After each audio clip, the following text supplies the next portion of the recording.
초음파 도플러 2장, 컬러 도플러하고 vulnerable flag, 어떤 경우가 위험한 플래그인지. 사실 제가 이거 전문했다고 20년이 지나서야 알았어요. 경동맥 질환, 우리 어디서 들어봤어요? 스타틴, 고지혈증 치료제에서 경동맥 질환 있을 때에는 LDL을 70 아래로 낮춰야 된다.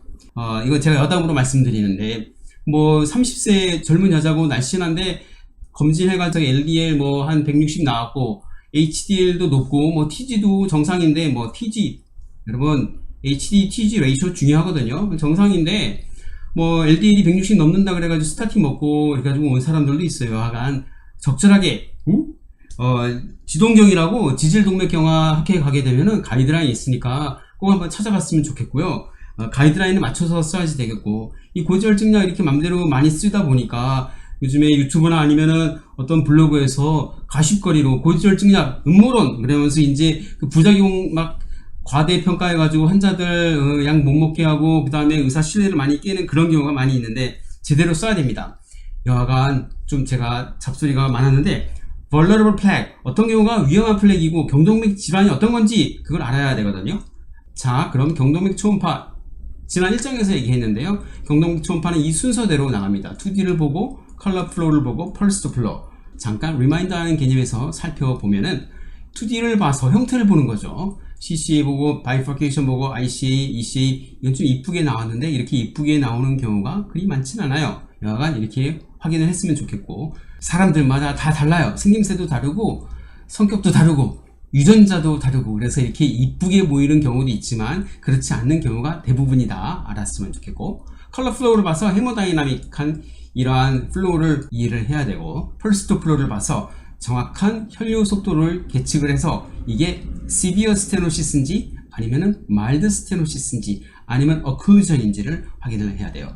초음파 테크닉을 위해서는 여러가지 테크닉이 있는데 하다 보면 익숙해지는데요. 첫째, 슬라이딩, 스케이팅 타듯이 상하 좌우 왔다 갔다 하는 거. 틸팅은 원통으로 된 혈관의 아테로마를 확인한다거나 어떤 구조물을 2차원에서 3차원으로 머릿속에 구성을 해야 되니까 틸팅이에요. 이 롱 엑시스, 뱃슬이 요렇게 있다, 김밥처럼 되어 있는데 이 김밥의 이쪽만 딱 보니까 단무지가 안 보인다. 그러면 그 옆으로도 잘라서 봐야 되는 거 아니겠어요? 그랬을 때 단무지가 있는지 없는지 확인을 해야지 되니까 이렇게 틸팅을 해서 봐야지 되고요. 로테이팅, 이런 경우는 제가 주로 니들링 했을 때, 블럭할 때 니들 찾을 때 딱 엑시알로 놓고 이거를 피보탈 무브먼트 로테이팅 하게 되면은 그때 니들링을 찾아서 롱 엑시스로 해가지고 인플레인 어프로치 아니면 아웃플레인 어프로치 하는 경우가 있습니다. 그 다음에 록킹이라 그래서 이거는 가운데 축을 중심으로 앞쪽과 뒤쪽을 눌러가지고 보는 거예요. 컬러 박스 할 때 중요합니다. 이런 테크닉 자꾸 하다 보면 익숙해집니다. 자, 우리 실전을 봅시다. 라이트 CCE입니다. 아테로마토스 플래기 멀티플락이 있습니다.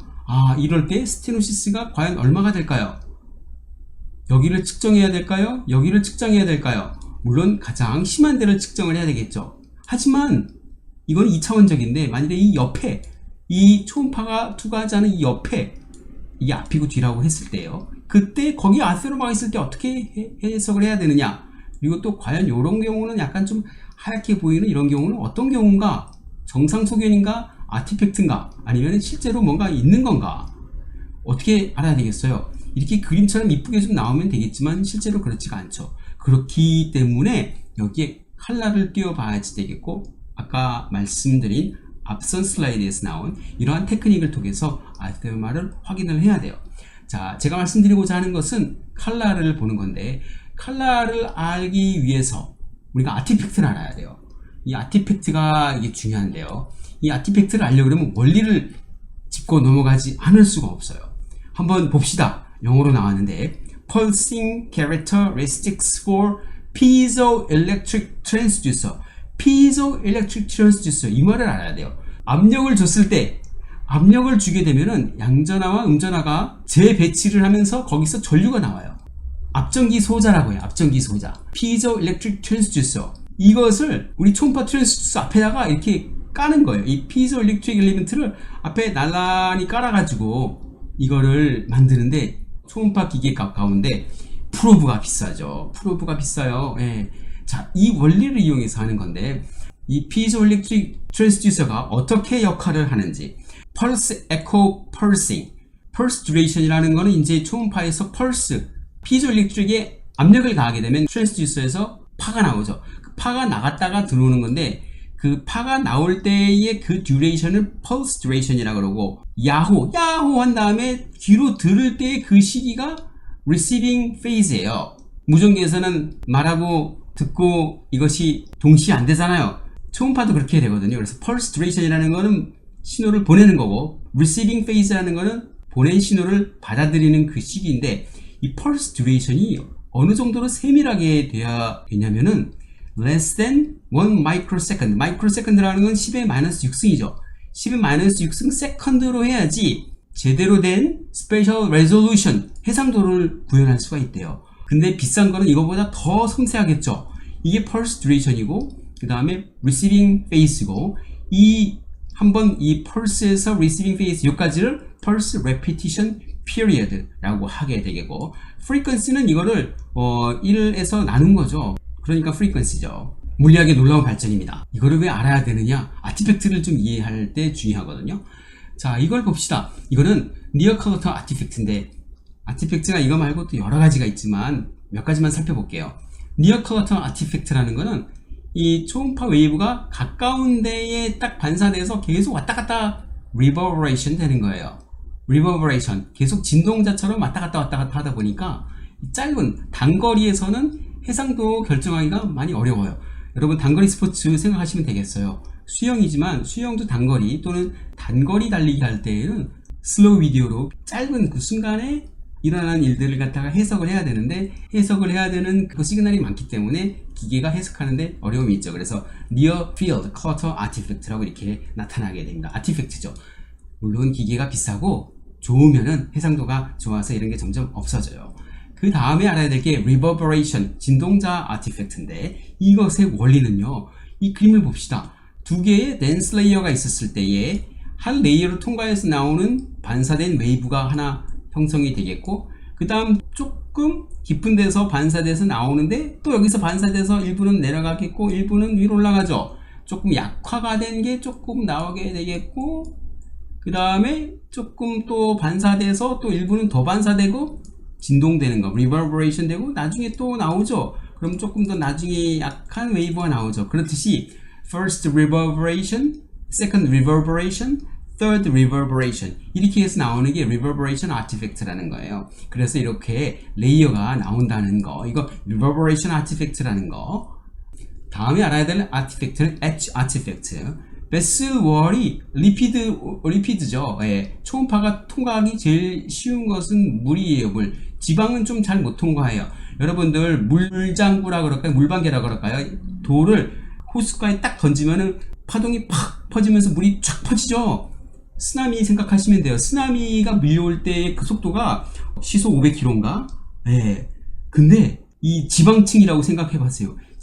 지방을 출렁할 때 여러분들 뱃살을 한번 쳤을 때 출렁거리는 그 출렁거림이 나가는 그 웨이브 속도가 물의 출렁거림보다 느리죠. 마찬가지예요. 그래서 지방을 통과할 때 이게 초음파가 잘 통과 못하니까 이렇게 횡단으로 통과할 때는 초음파가 통과하지만 종단으로 통과할 때는 이 지방층을 많이 통과하다 보니까 뒤에 에코가 뚫지 못해가지고 이 꽃갈콘 형태의 이러한 엣지 아티팩트가 나온다. 이렇게 알아야 되겠고요. 보시게 되면은 벌브가 있겠죠. 벌브가 보이고 뭔가 이 IC죠. IC 벌브가 볼록하죠. 볼록하니까. 근데 여기 위에 뭔가 짜글짜글하게 있어요. 과연 이게 아티팩트일까요? 아니면은 무슨 문제일까요? 이것은요 바로 칼시파이드 인티마라는 거예요. 이 칼시파이드 인티마는 스테이블 플락의 형태인데 여기 보시는 것처럼 칼시피케이션이 있고 포스트 어커스틱 쉐어링이 있는 거죠. 이런 경우에 칼시파이드 인티마라고 해야 되겠고 스테이블한 플락의 형태를 띄우게 되겠고 이런 경우에는 안티트롬포틱스는 거기까지 쓰진 않고 스타틴이나 하이퍼텐션, 다이아비티스 이런 것에 대한 리스크 팩터 컨트롤이 필요하게 되겠고요. 이런 경우는 스타틴을 썼을 때 LDL을 어느 정도로 유지하면 될까요? 이걸 경동맥 질환이라고 할까요? 아니죠. 이런 경우는 경동맥 질환이 아니라 아테로스클레로틱 체인지가 있고 환자는 리스크 팩터 컨트롤이 필요하다. 하는 상태이기 때문에 LDL은 지동경 가이드라인이 나오는데 보시는 그림과 같이 많은 자료들을 얻을 수가 있습니다. 칼시파이드 인티마 같은 경우에는 LDL 콜레스테롤을 리스크 팩터 이밸류에이션 한 다음에 160으로 아래로 낮춰야 될까요? 130 아래로 낮춰야 될까요? 그럼 리스크 팩터를 따져가지고 낮추시면 됩니다. 리스크 팩터 한번 보게 되면은 남자 같은 경우는 45세 이상, 여자는 55세 이상, 1대 1점. 네? 2개 이상이면은 이제 100 아래로 낮추는 게 좋죠. 그 다음에 HDL이 낮다, 담배를 한다, 혈압이 있다, 아니면 관상동맥 질환이 조기에 이제 발병한 가족력이 있다. 이럴 경우에, 즉, 엄마, 아빠, 형제, 자매 중에서 55세 남자 미만에서 MI라든지 아니면은 스트로크라든지 또는 여자 같은 경우는 65세 미만에서 스트로크라든지 아니면은 MI라든지 이런 CAD가 있었을 때에는 만약에 리스크 팩터가 2개 있다. 그리고 이제 나이가 넘었다 그러면은 되게 이제 100 아래로, LDL 콜레스테롤을 100 아래로 낮추는 게 적절하겠죠. 이런 경우에는 칼시파이드 인티마하고 LDL 콜레스테롤 지동경 학회에 나온 가이드라인에 따라서 맞춰서 쓰면 되겠습니다. 자, 그러면 어떤 경우에 위험한 플락이라고 하냐, 어떤 경우에 과연 경동맥 질환이냐, 어떤 경우에는 과연 LDL을 70 아래로 낮춰야 되는 그런 경우가 있느냐, 바로 지동경 가이드라인 잠깐 다시 살펴보죠. 보시면은 경동맥 질환이 있는 경우에는 LDL을 70 아래로 낮춰야 된다. 근데 경동맥 질환에 대해서 제가 발표하는 거를 다른 데 가보거나 아니면 들어보면은 신경과 선생님뿐만 아니라 내과 선생님들도 잘 모르시는 경우도 있고, 이거는 뭐 스테노시스를 유로피안 에카스 스터디로 계측한 걸로 해서 30% 이상이다, 뭐 50% 이상이다 그러면 위험하다 이렇게 하시는 분들도 있는데 딱 정해진 건 없더라고요. 근데 제가 여태까지 공부하고 봐온 바로 vulnerable play 바로 경동맥 질환을 의미하는 거고, 이런 경우에는 하이도스 스타틴을 쓰게 되겠고 여기에다가 안티트롬보틱스를 고려를 해야지 돼요. MRI 뿐만 아니라 MRA도 찍고 perfusion MRI도 찍어서 헤모다이나믹한 체인지 또는 브레인이 insufficiency에 있는지, 뇌가 정말 피가 모자라서 뇌가 기능이 좀 약한지, 이런 경우에는 정말 강하게 안티트롬보틱스를 써야지 되겠죠. 여하간 경동맥 질환에서 이 vulnerable 플렉을 알아야 돼요. 첫째로 ulceration, 다 알죠? ulceration 보면은 이렇게 화산 분화구처럼 볼록 들어간 거 ulceration이고, 컬러 플로우를 띄워보게 되면은 컬러가 이렇게 가는데 이 한쪽 방향으로 가다 리버스 플로우가 나타나죠. 정상일 수는 있는 경우가 있어요. 바로 벌브에서 나오지만 이런 경우에 이제 리버스 플로우가 있다는 얘기는 ulceration이 있다는 거고, 아까 잠깐 정상이라고 얘기했는데 그거 flow separation이라고 나중에 나옵니다. 자, 그 다음에 이렇게 ulceration 옆으로 횡단이나 중단으로 봤었을 때에도 이렇게 화산 분화구처럼 나오는 경우, 이런 경우에 ulceration이라 그래서 vulnerable 플렉이 되겠고요. 그 다음에 intraplaque hemorrhage, plaque heterogeneity with increased echolucency and low grade scales, hypoecholucent plaque, and 이런 것들. 이거 세 개 다 비슷한 얘기거든요. 한번 그림을 봅시다. 백문이 불여일견. 자, 세 가지가 있는데요. 물론 개인이 약간 좀 달라요. 이게 개인이 좀 많이 높게 돼 있지만 조금 여러분들의 이해를 돕기 위해서 강하게 했는데, 여기 보시면 여기에도 맨 오른쪽 아래에도 이렇게 플락이 형성돼 있고 여기도 플락이 있는데, 플락은 스테이블하게 될수록 하얗게 보이게 되거든요. 하얗게 보이기 때문에 이게 가장 안전한 플락이 되겠고, 오른쪽 아래께 이게 피가 이제 선지처럼 굳어가는 단계고, 왼쪽은 아예 코딱지처럼 까맣게 굳은 단계죠. 그래서 이 맨 오른쪽 아래께 위험하다, 이게 바로 most vulnerable한 걸 수 있습니다. 자, 왼쪽과 오른쪽 역시 개인을 약간 좀 manipulation 했어요. 왼쪽 게 약간 좀 에컬루센트하죠. 이게 피가 굳어지는 단계, 아주 vulnerable한 플렉이고, fibrous cap도 좀 얇아요. 이게 또 위험할 수 있어요. fibrous cap 나오니까 바로 fibrous cap이 나오죠. thin fibrous cap. 보시면 양쪽 다 fibrous cap이 있어요. 여기도 있고 fibrous cap이 있고 여기도 fibrous cap이 있는데 어느 게 더 두꺼워요? 이게 더 두껍죠. 안에 까맣게 intraplaque hemorrhage가 관찰됩니다. intraplaque hemorrhage가. 근데 이 왼쪽 거는 플렉 위에 fibrous cap이 좀 두껍죠. 고로 이게 조금 더 안전한 거고 이게 조금 더 오른쪽 게 위험한 거다라는 걸 알 수가 있습니다. 자, 스테노시스 아까 전에 잠깐 얘기했어요. 어떤 데서는 30% 이상일 때, 어떤 데는 50% 이상일 때, 제가 환자분들을 받을 때 보면은 다른 곳에서 경동맥을 하고 왔는데 50% 이상이다, 70% 이상이다, 대학을 가야 되는데 또는 상급병원을 가야 되는데 한번 신경과 선생님한테 다시 보러 왔다 했는데 보니까 대부분 다 이쪽 에어리아 스테노시스를 보세요. 에어리아 스테노시스 보는 거는 유로피안 가이드라인인데요. 보시면은 엄청 과대하게 돼 있어요.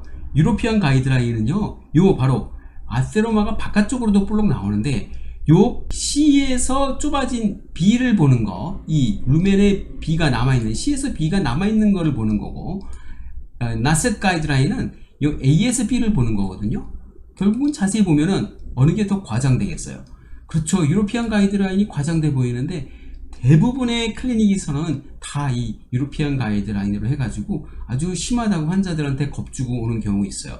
겁줘서 나쁠 건 없어요. 하지만 요즘에는 워낙 앵자이티 환자도 많고 그래서 그것 때문에 불안해하는 분들이 많은데 여하간 뭐 It's better to be safe than sorry. 항상 안전이 최고니까. 자, 한번 봅시다. A 루멘, B 루멘에서 스테노시스를 결정을 하는데 이거는 유로피안 가이드라인이고 이것도 보면은 유로피안 가이드라인이에요. 그때 이게 정말 50% 이상일까요? 50% 딱 걸리는데 실제로 제 생각에는 컬러를 띄워보면은 50% 미만일 겁니다. 이 속도가 증가돼야지 되거든요. 그 속도에 대해서 아는 거는 나중에 펄스 도플러, 펄스 듀플렉스를 알아야 돼요. 자, 이거 봅시다. 이거는 어떤 걸까요? 약간 틴 레이어가 보이는데 플랩일까요? 플랩이면 다이섹션일까요? 아니면 뭔가요? 뭔가 근데 밑에도 조금 더 있는데 위에 게 좀 더 세고 이게 바로 아까 아티팩트, 리버버레이션 아티팩트라는 거. 물결 치듯이 웨이브가 나오는 거. 예. 반사돼서 제일 처음엔 세게, 두 번째는 약하게, 세 번째는 좀 더 약하게 나오는 거. 리버버레이션 아티팩트고 여기에 물론 아테로마가 있는 것 같고 약간의 플렉 헤모리지일 수도 있겠고요. 자, 이건 뭘까요? 글쓰리 있는데 가운데가 갈라져 있네요. 컬러를 띄워봐야죠. 컬러를 띄워보니까 두 개가 있고 루멘이 이게 바로 다이섹션입니다. 그렇기 때문에 이런 걸 봐야 되기 때문에 우리가 컬러를 꼭 띄워봐야 되는 거죠. 자, 이건 제 환자였는데요. 42세 남자 환자인데 스모킹 DM도 있고 환자분이 약간 컴플라이언스가 떨어지는 아테로마가 약간 이퀄루센트해 보이고 여기에 좀 뭔가 얼서레이션 있는 것 같기도 한데 뭐 제 초음파가 그렇게 썩 좋진 않아가지고 기기가 약간 이거 벌브인데 벌브에서 이렇게 좀 두껍게 보였어요. 문제가 있죠. 이런 경우에는 안티플레이트let을 써야 될까요? 히스토리를 하고 봤는데 영상 이미지도 봤는데 뇌 쪽으로 이런 경우는 이제 스타틴만 써서 LDL을 반드시 얼마 아래로요? lower the better. 그쵸. 낮으면 낮을수록 좋으니까 일단 프라이머리 타겟은 100 아래로 해야지 되겠고 경동맥 질환이 있어야 될까요? 이거를 경동맥 질환이 있다고 해야 될까요? 말아야 될까요? 여러분들의 답글을 기다리겠는데 저 같은 경우에는 반드시 환자한테 100 아래로 낮추라고 하겠고 술, 담배를 끊으라고 할 것 같고요. 70 아래는 조금 더 워크업을 해보고 하이도스를 생각을 해볼 것 같아요. 물론 the lower the better, 즉 낮을수록 좋겠지만 그 다음 이건 어떤 걸까요? 자세히 보게 되면은 요 가운데에서 이만큼이 플락이 있는 것 같고 에콜루센트하죠? 위험한 플락 같아요. 바로 이런 경우에 어떻게 해야 될까요? 컬러를 띄워보는 거죠. 컬러를 띄워보니까 뒤에 약간 좀 무지개 빛깔이 보이는데 이렇게 조금 moderate, mild, moderate stenosis 같은데 mild로 생각이 됩니다.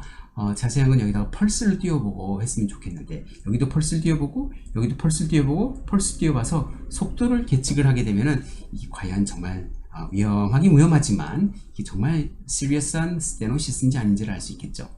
아무튼 에컬루센트 플렉 위험합니다. 놓치면 안 되겠어요. 이거 볼까요?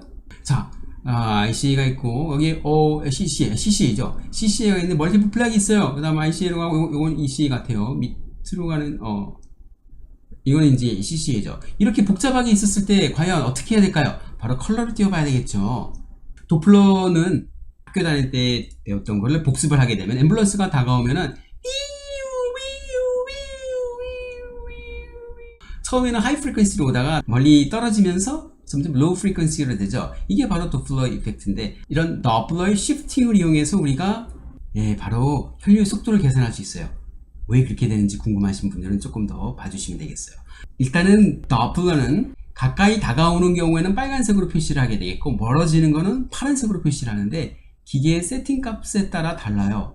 본인이 이 색깔이 마음에 안 든다 그러면 반대로 가까이 다가오는 걸 파란색으로 멀어지는 걸 빨간색으로 할 수도 있는데 우리나라에서는 또는 대부분의 교과서에는 가까이 다가오는 거는 빨간색으로 멀리 떨어지는 거는 이렇게 파란색으로 표시를 하게 되겠고요. 가까이 다가오느냐 멀리 떨어지느냐를 보려면은 혈관 안 해주면 가장 좋겠죠. 하지만 초음파는 침습적인 검사가 아니고 옆에서 보는 거기 때문에 여기서 봤었을 때에 가까이 다가오는 건 빨간색, 멀리 떨어지는 건 초록색, 아니 파란색으로. 자, 이 그림을 보게 되면은 CCA가 있고 이 혈관이 이렇게 다가오는 것 같은데 사실은 이건 멀어지는 건데 빨간색으로 대부분 다 이렇게 표시를 해요. 왼쪽으로, 우리나라는 왼쪽으로 이렇게 블러드 플로우가 흐르게 하게 되겠고, 간혹 이제 동영상 유튜브로 다른 강의 찾아보시게 되면 플로우를 오른쪽으로 가게 하는 경우도 있는데, 우리나라는 왼쪽으로 가게 되는 거, 이렇게 화면의 왼쪽으로. 이럴 때 스티어링이 중요해요. 왜냐하면 이 컬러 박스 스티어링이라는 게 이게 베슬 플로우, 혈관 플로우의 방향과 컬러 스티어링, 즉 컬러를 댔을 때 이 각도가 예각일수록 좋아요. 왜 예각일수록 좋냐면요, 이거 앞에 그림처럼 가운데 뒀을 때 이게 90도가 되잖아요. 그러면은 다가올 때의 이 속도 값이 90도가 됐었을 때의 오차가 많이 생겨요. 초음파를 가운데 뒀을 때 정말 다가오는지 아니면 멀어지는지를 볼 수가 있는데 그게 불가능하기 때문에 옆에서 보는 거잖아요. 그때 이 각도를 얘가 60도 아래로 뒀었을 때 가까이 다가오는지 멀리 떨어지는지 이 속도를 정확히 계측을 할 수 있거든요. 자, 이건 어떻게 됐을까요? 옆에 보니까 엄청난 스테노시스가 있는 것 같은데, 보니까 스테노시스가 있는 것 같은데 뭐가 잘못됐을까요? 그렇죠. 이 베슬 액시스와 이 컬러 박스 스티어링이 이렇게 돼야지 이 각도가 맞아서 볼 수가 있는데 좀 잘못된 거죠. 퀴즈를 드리면 어느 게 정답일까요? 이것도 아니고 이것도 아니고 이것도 아니고 요거죠. 4번이 여기 이렇게 된 거니까 정확히 된 거죠. 2D 플로우 자꾸 나오는데 복습하는 거 여러분들 지금 사실 안 하면은 나중에 외우지 않고 공부가 안 되거든요. 학회 나가도 저도 학회 수도 없이 가봤는데 학회 때 뭐 녹화하고 열심히 학회 때 막 녹음하고 그러면서 딴짓하고 외우지도 않고 결국은 학회 가거나 그러면은 그 자리에서 외우거나 그래야지 집에 가서 외우겠다 아니면은 저장만 하겠다 그러면 컴퓨터 스페이스만 차지하고 절대 복습을 안 하게 되더라고요. 자, 다시 복습을 합니다, 여러분.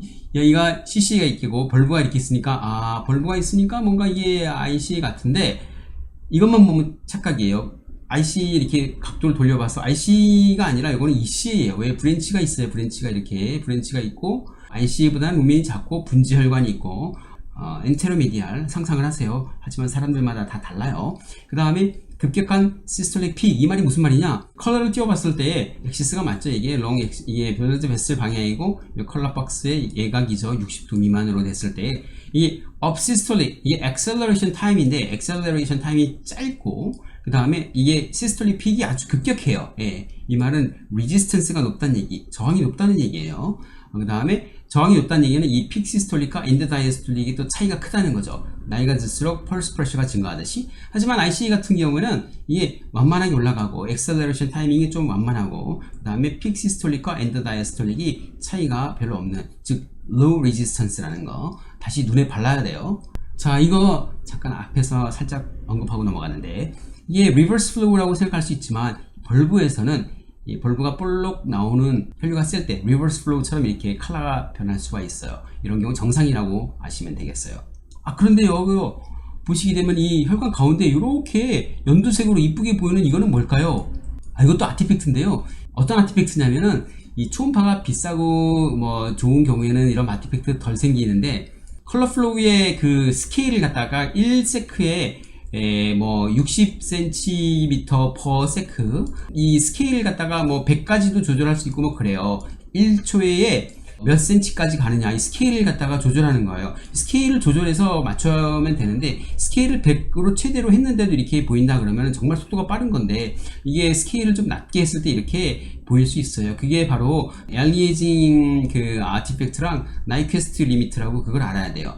물리학에 나오는 건데 엘리에이징 아티팩트는 여러분들 마차바퀴가 돌아갈 때 앞으로 돌아가는 것 같다가 자세히 보게 되면은 다시 역방향으로 돌아가는 것 같다가 다시 앞방향으로 돌아가는 것 같고 이런 경우가 바로 알리에이징 아티팩트고 그런 경우는 해상도를 좋게 하거나 그랬을 때에는 좋게 나올 수 있겠고 아까 마차바퀴 잠깐 얘기를 했는데 사실 그거는 알리에이징 이펙트하고 나이퀘스트하고 같이 나오는 건데 무슨 말인지 잘 모르시겠죠? 한번 찾아볼까요 우리? Aliasing is the effect of an insufficient sampling. 예, inadequate sampling. aliasing은 oscillation 왔다 갔다 하는 진동자의 이 허츠가 샘플링이 잘못했었을 때는 이 웨이브가 이만큼 왜곡이 돼서 피조엘렉트릭 즉 앞전 소자에 의해서 압력이 가해지면은 트랜스듀서에서 파가 나와서 우리가 초음파를 보내고 또 받아서 샘플링 할 수가 있는데 이때 이 오실레이션이 해상도를 가지려면은 1 마이크로세크 이하로 아주 섬세해야 되거든요. 1 마이크로라 그러면 10의 마이너스 6승이잖아요. 그만큼 샘플링이 아주 잘 돼야 된단 말이죠. 그런 기일수록 고가고 해상도도 좋겠고 비싸겠죠. When a signal is digitized,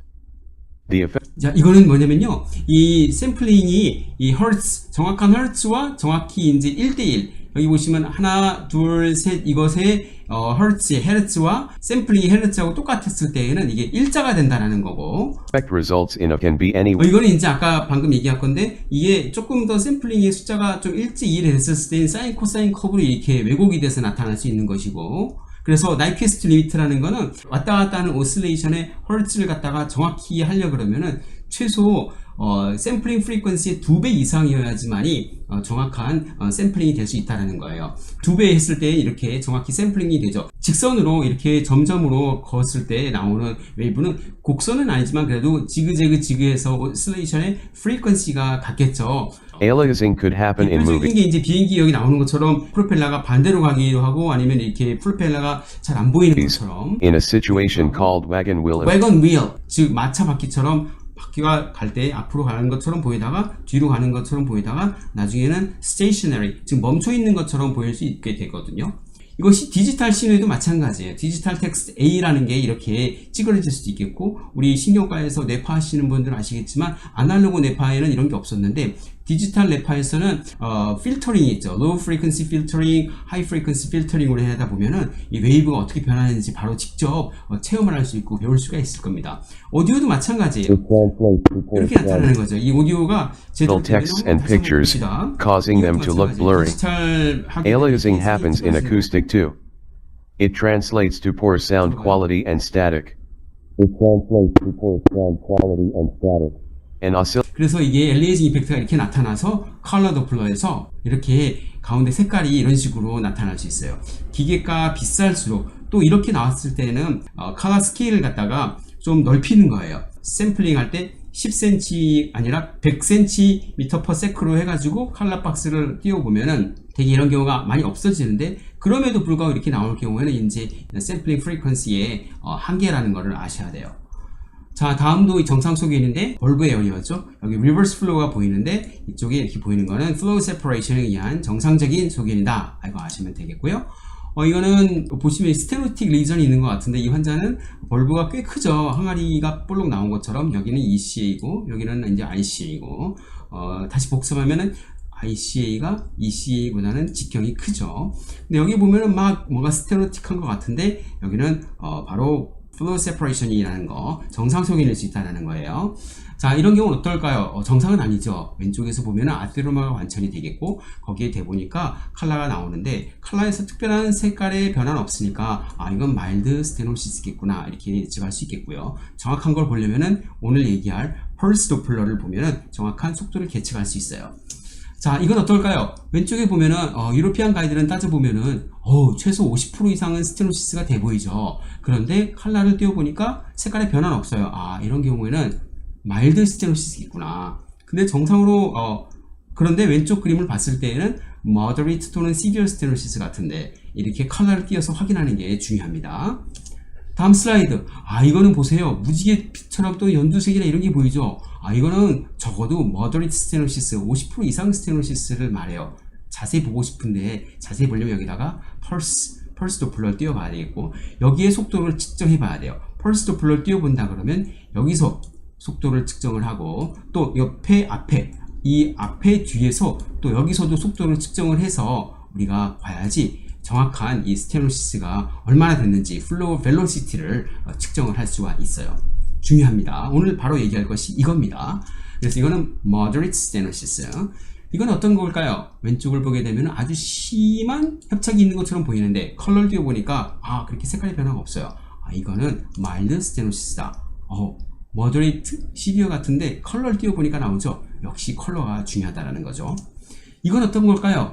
이거는 severe stenosis예요. 이렇게 컬러풀하게 무지개, 모자이크 패턴이 있었을 때에는 바로 severe stenosis다. 이렇게 나오면은 여기서도 측정을 펄스 도플러를 띄워서 속도를 측정을 해야 되겠고 여기 앞에 원위부와 근위부에 대해서 또 속도를 측정을 해야지 정확한 스테노틱한 리전에 대해서 헤모다이나믹을 이해할 수가 있습니다. 자, 이런 경우 왼쪽 보시게 되면은 뭔가 껴있는 것 같죠? 아티팩트일까요? 아티팩트는 아닐 거예요. 왜냐면은 아티팩트라 그러면 니어 클러터 아티팩트가 생각나는데 되게 이제 초음파 탐지자에서 가까운 슈퍼피셜한 에어리어 쪽에 아티팩트가 많이 생기거든요. 요거는 아티팩트가 아니라 아세로마죠. 피가 점점 굳어지는, 선지처럼 굳어지는 조금 약간 한 벌러러블한 그런 상태에 있을 수가 있어요. 근데 컬러를 대어보니까, 마일드 스테노시스죠, 이거는. 네, 마일드 스테노시스고. 이거 제 환자였는데, 심하게 있는 것 같기도 한데, 여기다가 컬러를 띄워보고, 그 다음 펄스를 대봤어요. 여기는 어디냐면은, 볼브 에어리어인데, 볼브에 대보니까 71.8 cm per sec. 이거는 정상범위에요. 되게, CCA하고 ICA하고 뭐 ECA, 특히 이제 우리가 주의해 봐야 될 게 ICA죠. ICA. 예, ICA의 벨로시티는 125가 넘어가면은 125는 외워두셔야 됩니다. 125가 넘어가게 되면은 아주 의미 있는 협착을 의미할 수 있다. 그 다음에 자세히 살펴봐야 돼요.